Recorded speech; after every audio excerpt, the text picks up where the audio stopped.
Hello, welcome to Something Positive for Positive People. I'm Courtney Brain. Something Positive for Positive People is a 501c3 nonprofit organization that provides various support resources for people navigating herpes stigma. These are yoga, meditation, restorative yin classes, specifically designed to help people manage the emotions of their diagnosis. We have this podcast that essentially serves as a research tool for uplifting the experiences of people navigating herpes stigma for the sake of integrating them into sex education and STI prevention resources. This intervention program we call stigma minimization.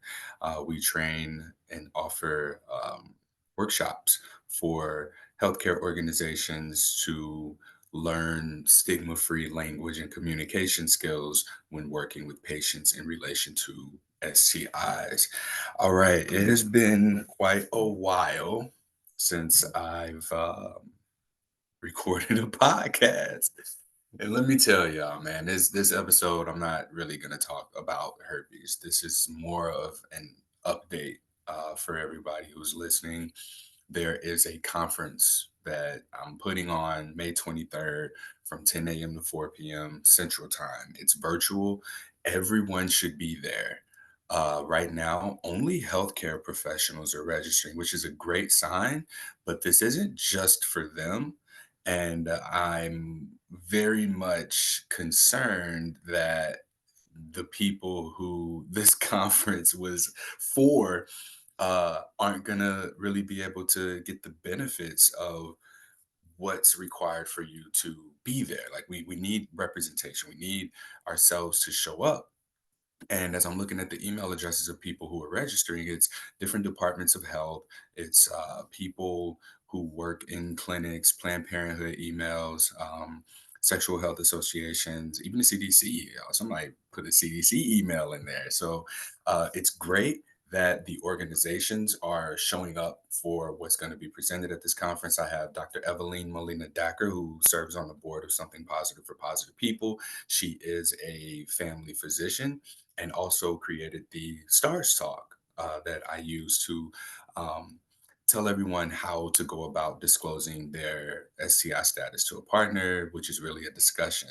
So she's going to be presenting on the topic of stigma in healthcare. So her presentation very much is aligned with the healthcare professionals and giving them tools and resources that they need in order to support patients through a diagnosis, giving them understanding of how to take a history, and they'll people will be able to ask questions as well about this process. So it's nice that we have this medical professional representation there.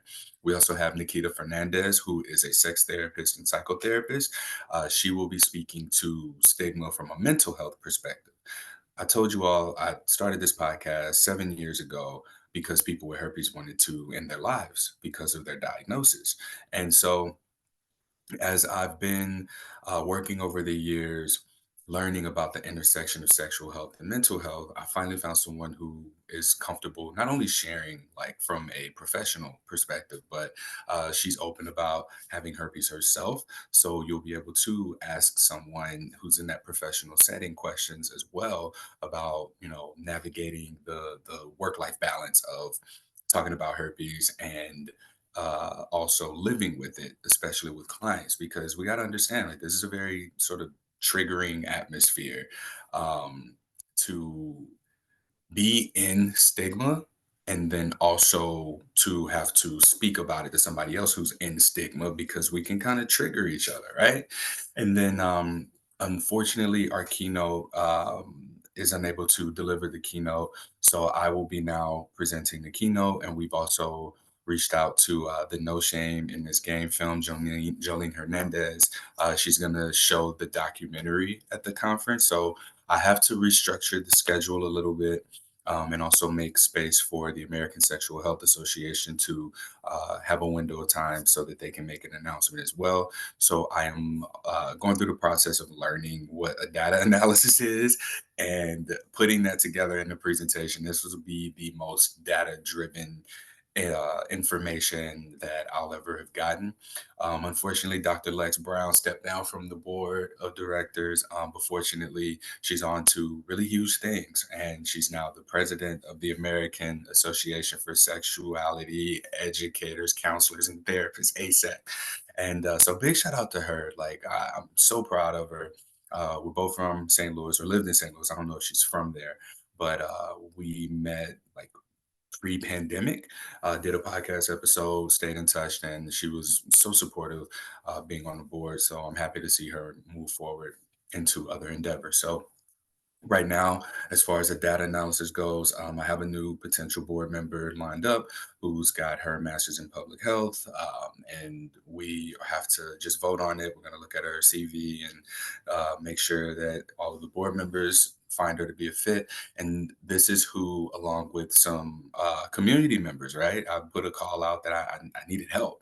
And so I heard from some of the Something Positive for Positive People community members who are in data research, and they're going to help me with formulating and structuring the data in a way that I can present it. So I don't just go up there and talk like I do on the podcast. So this ain't a podcast episode, y'all. This is a conference, like a whole 6 hours of the day conference. And this ain't the only one, given the success that I'm seeing for it now as we go into the public health setting and the STI prevention space, to invite these healthcare professionals, nurses, nurse practitioners, public health people, those who do any STI testing. That's who's coming to this conference. So I'm really excited to see that. But I make this announcement here in this episode because I really want for people who have herpes to attend. And these are opportunities for people to ask questions and get information. And while we're not talking about a cure, we're talking about stigma, right? And I think that stigma, the when we reduce stigma, just let me give y'all an overview of my thought process real quick, okay?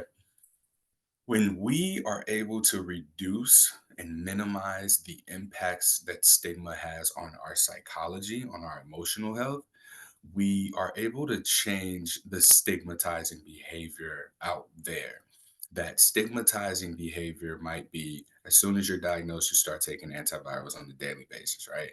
So, who's to say that when your stress, your behaviors change because of your views about yourself now that you have herpes or change, who's to say that that won't change your need for utilizing the medication?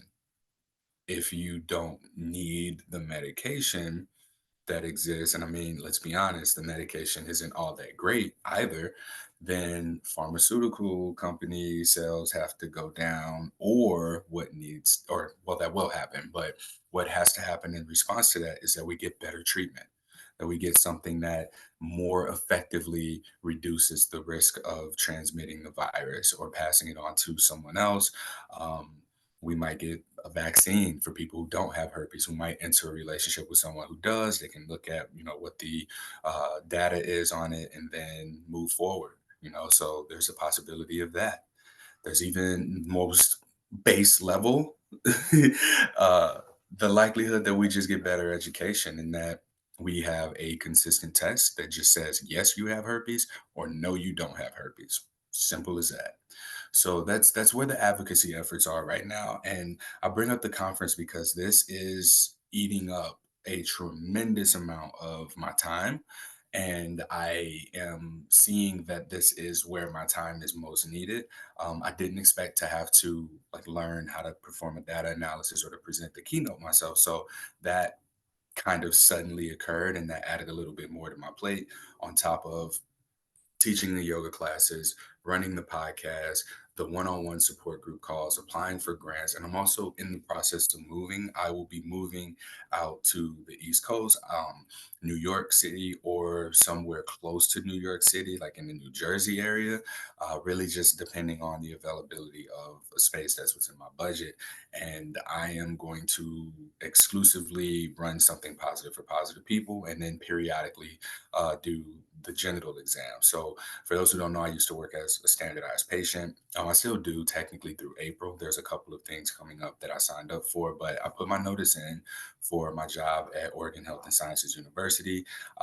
I was expecting to have to go home to St. Louis for a few months um, to house it, but something happened with that, and I will no longer be doing that. And I'm currently waiting to hear back from yoga therapy school, which this will be an 800-hour program, if I get a scholarship or not. So I was accepted into the program. Now it's a matter of, do I need to pay for it or not? Because that's the deciding factor. It's a very expensive program, and I do believe it's worth the investment. But for running everything as I am now, and then transitioning into this move and only running something positive for positive people, that I need a little bit more stability before I could make any sort of financial commitments beyond just paying rent and the bills and groceries and things like that. So um, I am nervous. I am excited, but I'm constantly being validated that this is the move.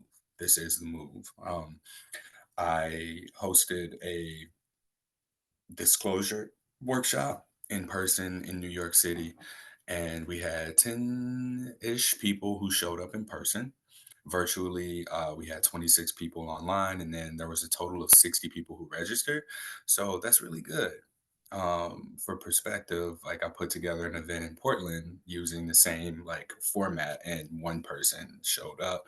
And then another event that I promoted, hosted, one person registered, and the cost of the venue and everything just wasn't covered. I was losing way more money than what would have been made as a result of carrying through that particular event.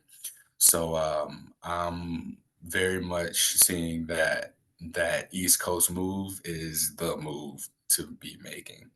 And I remember last year, it was last August 2023, when I was traveling. I went to a herpes support group in San Diego in August, and I was still living in Portland. So I went to that. And then I went to New York for, I believe it was the No Shame in This Game documentary showing. And when I was there was also a festival going on in Brooklyn. And I was there and I just felt something. I couldn't really describe it, but I was smiling a lot. I was like talking to people, saying what's up. There's just like this unspoken undercurrent of understanding and peace and unity. And after that trip, I moved, or I didn't move, I got back to Portland. And when I got back to Portland, that feeling was gone. I was like, man, what was that? And as I walked outside and went through my routine, um, I realized what it was. And it was that feeling of connectedness through culture. You know, I'm a black man. I don't know if y'all realize that, if y'all only listen to the podcast, but I was in Brooklyn. I saw a lot of people of color. Like there weren't a lot of white people. Not to say that, there's any issue that I have with, seeing white people, but I just didn't realize how affected it I was, where I am, in being in predominantly white spaces or environments where there aren't people who share like similar undercurrents. And I think that that's what it was. Like on the surface, I am what I say, well spoken, right? I would be allowed at the I'd be allowed at the, what's the equivalent of the family barbecue for white people? I can come into the business setting. That was wrong. I shouldn't have said that. But no, I that feeling hit me and it stuck with me, and I couldn't unsee it once I saw it. And now I realize just how important culture is. And I think that I know that I've been very lonely in Portland over the last 2.5 years. And I even made an attempt to move back home to St. Louis to alleviate that loneliness. But a friend of mine, AJ, he said this. He said, you ain't gonna never feel at home if you don't feel at home in your own skin. And that hit me, and my environment can be conducive to that. Now, don't get me wrong, Portland, I've been very successful here. I've been able to save a lot of money. I've been able to take care of my health, which I didn't even know I had health issues until I was able to get here, get health insurance, and like learn about diabetes and learn about blood pressure and changed my diet up to the point where I've actually lost like 30 pounds. I didn't even know I had 30 pounds to lose, y'all. But just as a result of taking care of myself and reading food labels and cooking more of my own food and minimizing my portions significantly. Like I realized I was eating enough for like five people and I didn't need to. So I'm feeling good the last 2.5, almost 3 years. I think I've been in Portland. Yeah, since 2021 to be a little bit under 3 years before I head out. So I'm leaving in May. May 2nd. Like I said, I put my notice in at work. My last work day is May 1st, and I'll be doing the general exams at NYU if all goes well. I have to go out there to um, observe and see where I'm at with my training in terms of uh, the way that I've been taught to do it versus the way that they do it. And then I'll be able to start. So I'm really looking forward to that. But more importantly, like I said, this is what I'm doing. I'm running something positive for positive people full time. And this means all those things that I complained about and I've been frustrated about, like with the grant application process. I'm really leaning into those. I'm leaning in heavy. There are no grants that exist at this point in time for herpes organizations. There are resources that exist that can help me with putting this out there and being seen by people who can support us monetarily, who can support the programs. And right now, if you listen to the previous episode, I talked about the 6 programs that we're running: the one-on-one support calls, the yoga classes, the workshops, the in-person community events, the research survey data, the podcast, and then the training for healthcare professionals. So as I say it out loud, I realize I do a lot and I try and downplay it. I try and save face and make things, look a lot easier than they are, but they're not, y'all. This is not easy. um, it is aligned for me, so I have energy to do it. I don't feel myself burning out in any way, shape, or form. But I recognize that I took a little bit of time away from the podcast because the podcast itself, when interviewing people, is easily a 5-hour process between finding a guest, vetting the guest, talking to the guest, making sure they're comfortable with being on the podcast. And I minimize that process by creating an intake form on the podcast tab of the website. So if you are someone who wants to be a guest, you can fill that in and I'll reach out to you as we get closer to that next season. But, or to interviewing people again once I'm settled in. But as of right now, this is what I got. I got to like from 5 hours to 1 hour because I press record. I know what I want to say. I'll say it. I know that I don't need to edit anything that I say. So this is 1 hour for me to do this. And consistency has been so important to me throughout this process. And for the last 3 weeks to a month, I chose to not produce any more podcast episodes because it didn't feel like that was the most revenue generating thing. And right now I need to generate revenue. So the conference is doing that significantly for us. This is very helpful. And while this virtual conference is seeming to attract more healthcare professionals, I'm in the process of cooking up an in-person conference for the fall. It'll be toward the end of September. The theme of it is something about the spectrum of like pleasure and safety, feeling that once we're no longer quote safe, right? Like we can't have safety and pleasure, right? Like when we are about to have sex, someone goes, "Oh, wait, you got to put a condom on." And someone's like, "Man, condoms are no fun." Or I don't like condoms, right? But we want to explore being able to experience pleasure and do so in a way that is safe so that we can really amplify the experience for ourselves and our partners. So that's what I'm cooking up. It's like not on the surface right now, but you as podcast listeners deserve to know that. And I think that this particular audience is, the most engaged, most likely to show up to things. And I really would like to extend an invitation to you all to explore these free events, explore these low cost events, explore things live. I am recording some of these workshops. I'm recording the conference, and I'll make that available on the website, but it's going to be something that you have to pay for. And so, as you see on social media, as you hear in these podcast episodes, as you see on the website and in the newsletter, please, if you have not, please subscribe to the Something Positive for Positive People monthly newsletter. That's where you'll get the updates. You'll see the upcoming events. You'll see the turnout from previous events, and you'll see what's happening right now. You get to see where these donations are going. You get to see what programs are being funded. And I'm using this moment really to just kind of like share with y'all and be real. Like, yo, this has so much potential. Like I get excited and I get passionate. Like I'm like feeling myself like creating tears of excitement, right?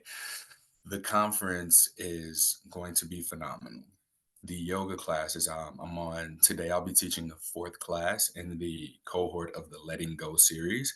And these classes, sessions, I want to call them sessions. Well, no, they're classes because they're groups. So classes are for groups, sessions are for individuals. So if you would like to book an individual private yoga session with myself, you can go to the offerings tab of Something Positive for Positive People, and you can purchase sessions that way. There's a discounted rate for if you buy them in bulk. If you need me to travel to you, I'll do virtual, but I also do in person. So for those who don't know, just like a lot of people don't know, Something Positive for Positive People is a nonprofit. So I have to like reiterate that a lot. I get asked, "Oh, is this a nonprofit?" Like, where does it not say that this is a nonprofit, right? So, as far as the yoga classes go, so in 2021, I got my yoga teacher certification. I started yoga teacher training class in 2020. I was able to complete the requirements for that. And then I went into a 300-hour training and I was able to get that for myself. So I am 500-hour certified to teach yoga.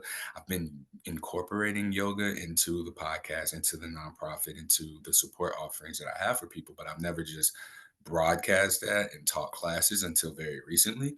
So I do get continuing education credits. My own insecurity about teaching yoga classes is a fear of dishonoring or being disrespectful, dismissive, or avoiding the Sanskrit, the history and what yoga is at its core. And that was my own thing. And I realized as I do these continuing education hours that this is my yoga. It doesn't look like Pilates. It doesn't look like, perfect form and poses and wearing Lululemon. It looks like this. It looks like intentionality and action. It looks like detachment and commitment. It looks like honoring the highest truth. And yoga has been super supportive to me since my diagnosis in 11 years ago. Wow, it's been 11 years since my diagnosis 11 years ago. And I live in such a way that I think that if I can put it into um, customize it, customize doesn't feel like the right word, but yeah, I guess that is it. Tailoring it to the experiences of somebody navigating herpes stigma. I think that this can be the most healing thing that we can have right now. The yoga classes that I teach are yin, meditative, restorative, and I do utilize the David R. Hawkins mechanism of surrender, letting go. I talk about some of those techniques throughout the yoga classes so that we can alleviate ourselves from the most harmful impact of having herpes, which is the stigma and the emotions that we fuel the stigma with, right? So, as we begin the process of letting go, what begins to happen is, excuse me, what begins to happen is that those emotions don't have that power over us anymore. And we can use that energy that we have to keep the emotions at bay, to be creative and do other things and be more attractive and have the kinds of relationships that we want and the careers that we want. So I have a yoga tab on the website, spfpp.org/yoga, talking about the benefits of it. And there's on there, there's, I don't want to call it an article, but 8 ways that yoga can help with herpes. And I need to provide some statistics because there are studies about yin yoga uh, and yoga in general on stress management, the neurology, the behavior change. And I think incorporating some of that onto the website will be a major selling point as well. Shout out to Jordan, one of my board members as well, for um, bringing that to my attention. But yeah, it helps with stress and anxiety reduction, and mind body connection, community building. If we're taking classes, it's holistic health. There's a lot of education and awareness even through it. And these yoga therapy sessions, again, I'm really hoping for this. I'm really hoping for this scholarship, y'all, so that I can begin to offer yoga therapy, which the difference for that is it's a specialized yoga therapy session to provide personalized is the word that I was looking for, support to address a specific physical or emotional challenge related to herpes. And so we've got, we're going to be creating more online yoga resources. So I have 3 classes that are up now. So if you are a member of Something Positive for Positive People, you will have access to those classes. You will be able to take them as often as you need. You can uh, reach out about private sessions as well for discounted rates if you are a member of Something Positive for Positive People. So, and I'll be putting classes up online. Once I'm settled in, I'll be in New York or New Jersey. I still don't know exactly which one of those yet, but once I'm settled in, I'll be able to have a consistent schedule. But right now, I just need to get through this conference, y'all. And so, yeah, another thing that yoga does integration with counseling and support services. So, whatever you're doing on your own, yoga's not taking anything away from that, but it more so can help integrate a lot of what you might already be doing for yourself. So, if you visit the yoga tab, you'll see my credentials, you'll see uh, my Yoga Alliance certification. I have like a little number there to let you know I'm legit. So if there were any concerns about this dude with a podcast now all of a sudden teaching yoga, you ain't got to worry about that. But yeah, I'm still asking for donations. I'm still needing that. I am able to pay myself, and I really gotta. I'm working on this, y'all. It's really hard for me to pay myself because a lot of what I do with the donations that come in, it revolves around getting in front of healthcare professionals. That's the most use of my time. So, or the most effective use of my time. So, since 2019, I've gone to health conferences on a regular basis, networking, communicating with people in that field, and built connections that have turned into speaking engagements for $2,000, $3,000, $5,000. But the thing is, I'm spending that money on getting to the conferences. And so that's how we were able to raise last year $60,000. Now, granted, one of those was a massive donation from one of our board members, Dr. Eveline Dagger. So thank you to her. Shout out to her. But the donations that come in are typically like everything that I do is donation based, and with donation based, I think that I've done a lot of things for free, so I'm not able to do that anymore. There will be offerings and opportunities for people to attend things at no cost. But as far as the support calls go, like people, I've recently gotten a $10,000 a month grant for Google AdWords. So we're able to run a digital marketing campaign for when people search herpes or something like that. And they find something positive and they find the information and they have questions, they want to reach out, they do reach out. And I have a call with everybody, and this list is running. I have a process for intake forms. When people say they're available, I schedule it, I call them, we talk, 30 minutes, an hour, 2 hours, whatever is needed. And, I used to, I say used to because I stopped doing this yesterday, say, well, if you find value in this call, please just make a donation. Consider making a donation to continue to support our efforts. And more often than not, I'll say 7 out of 9 times, people don't donate. And I also have people who miss calls. I schedule it, I block it off.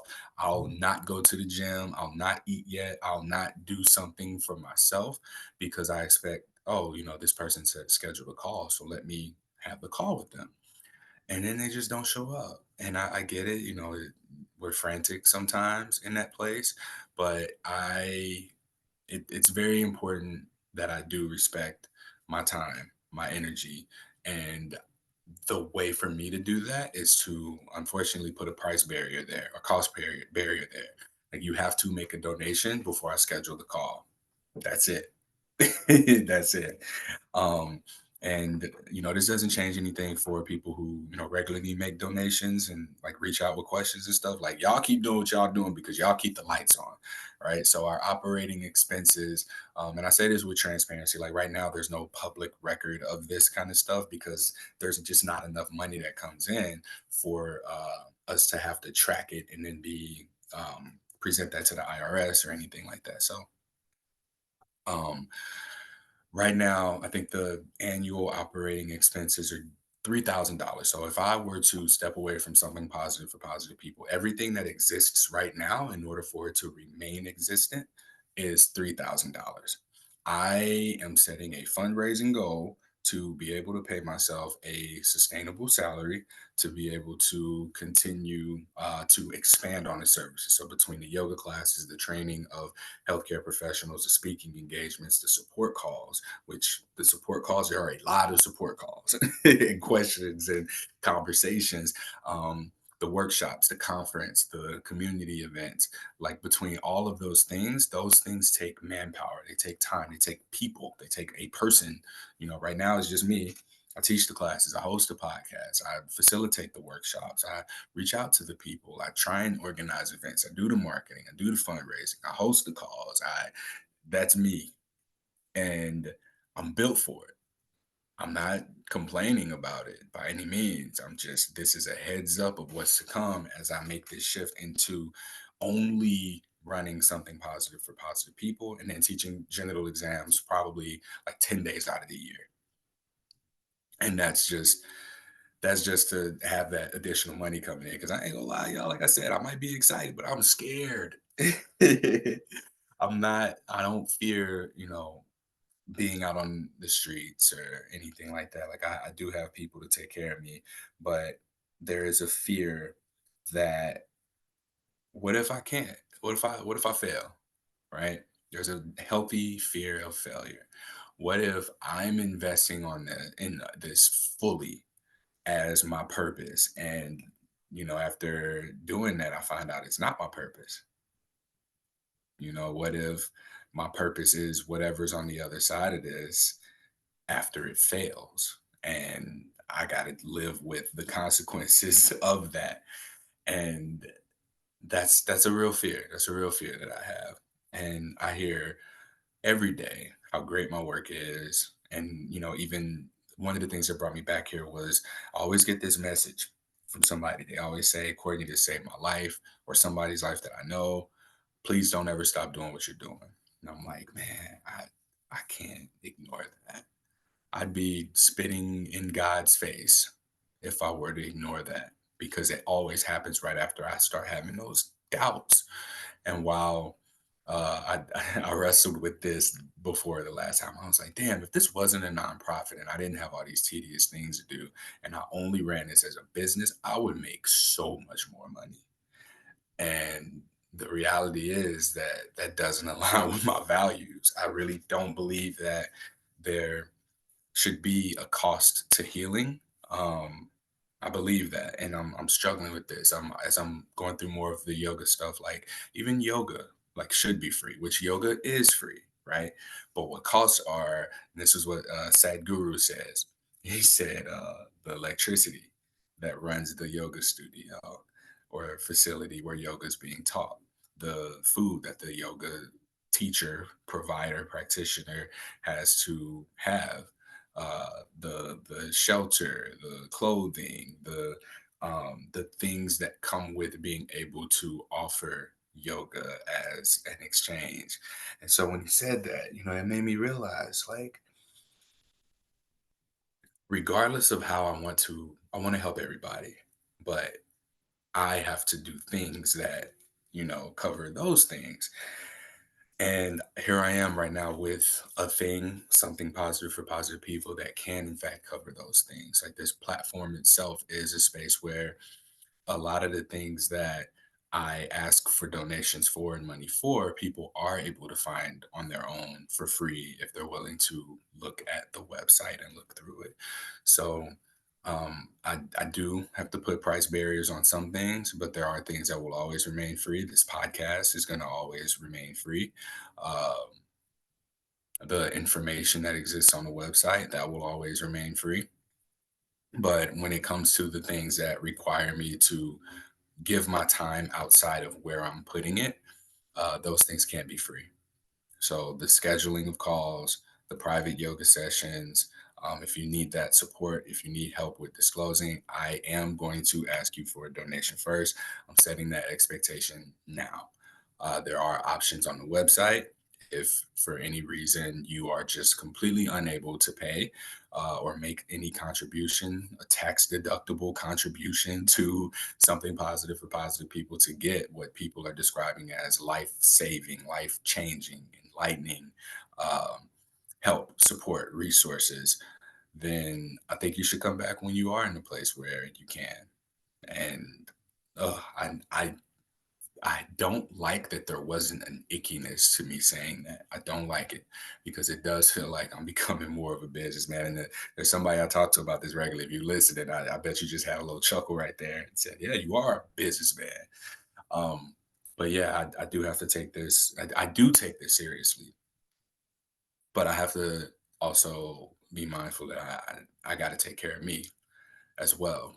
And so taking care of me looks like putting these boundaries in place, right? Like donate first. There will be plenty of opportunities. Y'all got to keep up. And the best way to keep up is going to be to subscribe to the monthly newsletter on the website. If you don't know how to do that, send me your email and your name, and I'll get you added myself. I will put that time in myself. If you're unable to go to the website and see that pop up that says subscribe to our monthly newsletter, or at the bottom of the page on each tab where it says subscribe to our monthly newsletter, all right?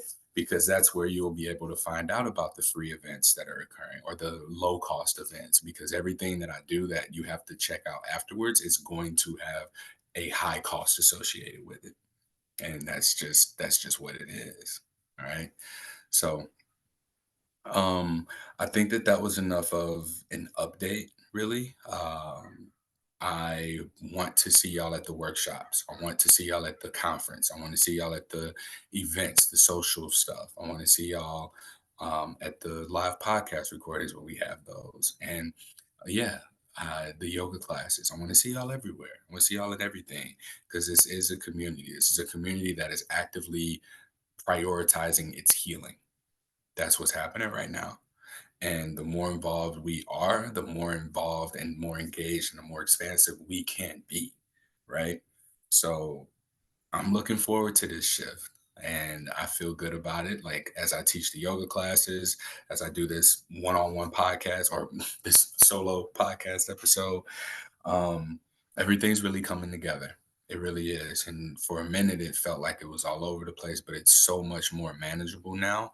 Now that I have a streamlined process and I feel confident that there are price barriers that are going to, unfortunately, there might be some people who really need it, who genuinely don't have it. And in those one off special cases, like reach out to me, but generally like the people who pass through come get one time like energy take without making any contribution, like I have to protect myself from that because I have to protect my community from me burning out and not being able to continue the expansion of what is the go-to sexual health resource for people navigating herpes stigma.